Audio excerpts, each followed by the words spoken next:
लोकसभा चुनाव से पहले अपने ही जाल में फंसे अखिलेश यादव। मुस्लिम वोट बैंक को छोड़कर अब हिंदुत्व की कर रहे हैं बात। अखिलेश यादव का मंदिर बनवाना अब लोकसभा चुनाव में खड़ी कर सकता है मुश्किलें। मुस्लिम वोटों के लिए अखिलेश नहीं दिख रहे हैं गंभीर। अपने ही मुद्दों से भटकते नजर आए अखिलेश, उनके ही पार्टी के लोग छोड़ रहे हैं साथ। चलिए आपको बताते हैं। समाजवादी पार्टी की परेशानी कम होने का नाम नहीं ले रही है। लोकसभा चुनाव जैसे जैसे नजदीक आ रहा है, पार्टी के मुद्दों पर अखिलेश यादव शायद कंफ्यूज होते नजर आ रहे हैं। हिंदू धर्म के लिए लगातार अपशब्दों का इस्तेमाल करने वाले समाजवादी पार्टी के नेता स्वामी प्रसाद मौर्य से अब दूरी बनाने की बात हो या शालिग्राम पूजन के तस्वीरों का सोशल मीडिया पर डालना, कुछ ऐसा ही है। ऐसा लग रहा है कि कहीं न कहीं हिंदुत्व के मुद्दे को लेकर अखिलेश यादव या तो कंफ्यूज है या फिर अपने वोटरों को कंफ्यूज करना चाहते हैं। इसी तरह राज्यसभा चुनाव के लिए सिलेक्ट किए गए कैंडिडेट्स के नाम से लगता है कि उन्हें शायद अपने पीडीएफ फार्मूले पर भी शक होने लगा है। ऐन चुनावों के मौके पर सहयोगी पार्टी अपना दल की नेता पल्लवी पटेल की नाराजगी या स्वामी प्रसाद मौर्य का इस्तीफा हो, पार्टी के लिए शुभ संकेत नहीं माना जाएगा। पार्टी के राष्ट्रीय महासचिव स्वामी प्रसाद मौर्य, जिन्होंने अपने पद से इस्तीफा दे दिया, उन्होंने दावा किया कि पार्टी के भीतर अन्य नेताओं द्वारा उन्हें कमजोर किया जा रहा था, जिन्होंने उनके बयानों को उनके व्यक्तिगत विचार बताया। वही सोशल मीडिया प्लेटफॉर्म पर अखिलेश यादव के एक पोस्ट की खूब चर्चा थी। पब्लिक को अचानक शालिग्राम पूजा की वो तस्वीर याद आ गई जो राम मंदिर निर्माण के दौरान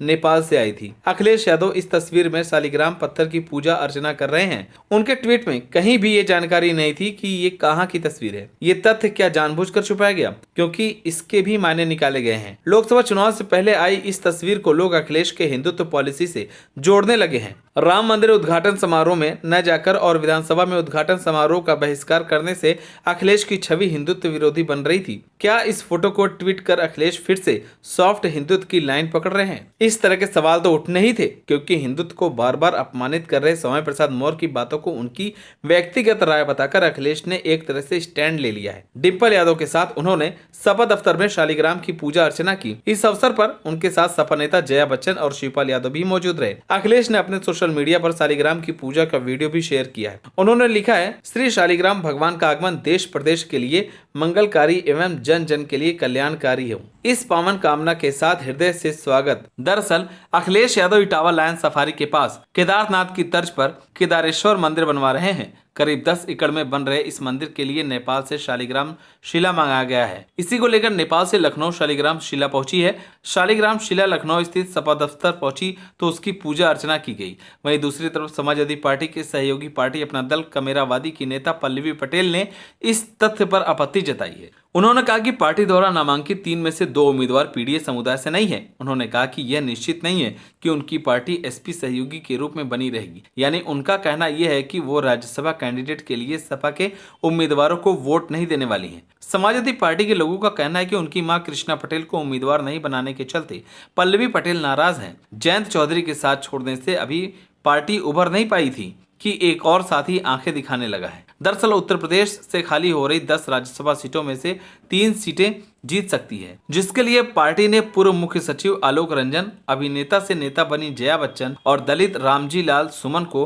कैंडिडेट बनाया है। इनमें से आलोक रंजन और जया बच्चन कायस्थ परिवार से आते हैं। वहीं पार्टी के लोगों का कहना है कि प्रदेश में कायस्थ बीजेपी के हार्ड कोर वोटर हैं। इसके साथ ही जब बीजेपी खुद अति पिछड़ों को राज्यसभा का टिकट ही नहीं भारत रत्न भी बांट रही हो, तो ऐसे समय में समाजवादी पार्टी के टिकट किसी भी पिछड़े कैंडिडेट को नहीं मिलना चाहिए। ऐसे समय समाजवादी पार्टी के टिकट किसी भी पिछड़े कैंडिडेट को नहीं मिलना यही दिखाता है कि अखिलेश यादव खुद अपने ही पीडीएफ फार्मूले को लेकर कंफ्यूज है। मैनपुरी में अखिलेश ने इस मुद्दे को ज्यादा तूल नहीं दिया। स्वामी प्रसाद मौर्य के इस्तीफे के बारे में अखिलेश ने कहा कि हम पार्टी के भीतर इस मुद्दे पर चर्चा करेंगे और समाधान निकालेंगे। पटेल के राज्यसभा चुनाव में मतदान नहीं करने पर अखिलेश ने कहा कि भाजपा और उसके लोग पीडीए से घबरा रहे हैं। मुझे उम्मीद है कि हमारा सहयोगी दल अपना दल कमेरावादी पीडीए की लड़ाई को मजबूत करेगा। दरअसल अखिलेश को पता है कि अपना दल कमेरावादी बीजेपी की ओर जा नहीं सकती, क्योंकि वहां अपना दल अनुप्रिया पटेल पहले से मौजूद हैं और दोनों में 36 का आंकड़ा है। समाजवादी पार्टी के सिंबल पर चुनाव लड़कर पल्लवी पटेल विधायक बनी थी। इंडिया गठबंधन का हिस्सा नहीं रहने में ही पल्लवी पटेल की भलाई है। स्वामी प्रसाद मौर्य इधर काफी दिनों से हिंदू धर्म को टारगेट करने का बीड़ा उठाए हुए थे। रामचरितमानस के पन्नों को जलाने से लेकर हिंदू धर्म के देवी देवताओं तक को टारगेट करके वो लगातार सुर्खियां सीटें बटोरते हैं। आश्चर्य ये रहा कि समाजवादी पार्टी में लगातार विरोध के बावजूद पार्टी में उनके बयानों को लेकर कोई पूछताछ नहीं की गई। इसका सीधा मतलब ये निकाला जाने लगा था कि कहीं न कहीं इस मुद्दे पर समाजवादी पार्टी के मुखिया अखिलेश यादव का उन्हें आशीर्वाद हासिल है। अचानक खबर आई कि स्वामी प्रसाद मौर्य अखिलेश यादव से नाराज हो गए हैं। उन्होंने राष्ट्रीय महासचिव पद से इस्तीफा दे दिया है। तो क्या यह मान लिया जाए कि अखिलेश अब स्वामी प्रसाद मौर्य से उनके हिंदुत्व विरोधी बयानों के चलते किनारा कसना चाहते हैं? उधर जिस तरह की बातें स्वामी प्रसाद मौर्य कर रहे हैं उससे तो यही लगता है कि उन्होंने पार्टी छोड़ने का मन बना लिया है। यह सवाल करने पर कि क्या वो पार्टी छोड़ रहे हैं, स्वामी प्रसाद मौर्य कहते हैं कि हमने महासचिव पद से इस्तीफा दे दिया है और अब गेंद राष्ट्रीय अध्यक्ष अखिलेश यादव के पाले में है।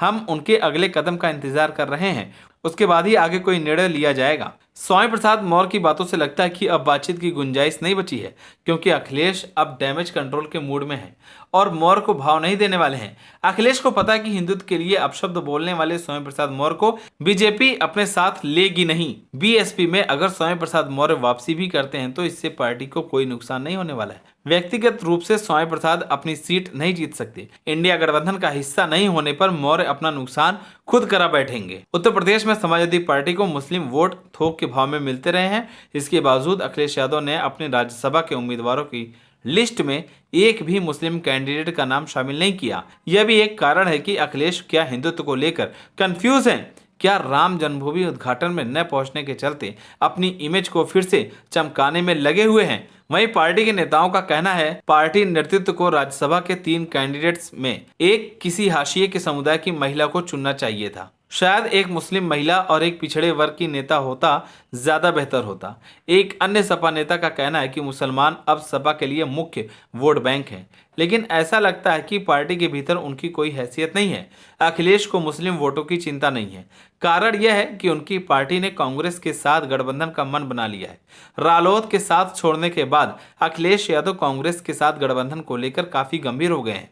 यही कारण है कि राहुल गांधी की भारत जोड़ो न्याय यात्रा में शामिल होने का उन्होंने घोषणा कर दी है। अखिलेश को यकीन है कि कांग्रेस के साथ गठबंधन के बाद मुस्लिम वोट इंडिया गठबंधन को ही जाएगा। यही कारण है कि वो मुस्लिम वोटों के लिए उतने गंभीर नहीं दिख रहे हैं। फिलहाल वक्त आने पर सब साफ हो जाएगा। आप सभी को क्या लगता है, इस बार के लोकसभा चुनाव में अखिलेश यादव की हिंदू या फिर मुस्लिम दोनों में से कौन सबसे ज्यादा वोट देंगे? हमें कमेंट कर जरूर बताएं। अगर आप नए हैं तो हमारे चैनल को सब्सक्राइब करें।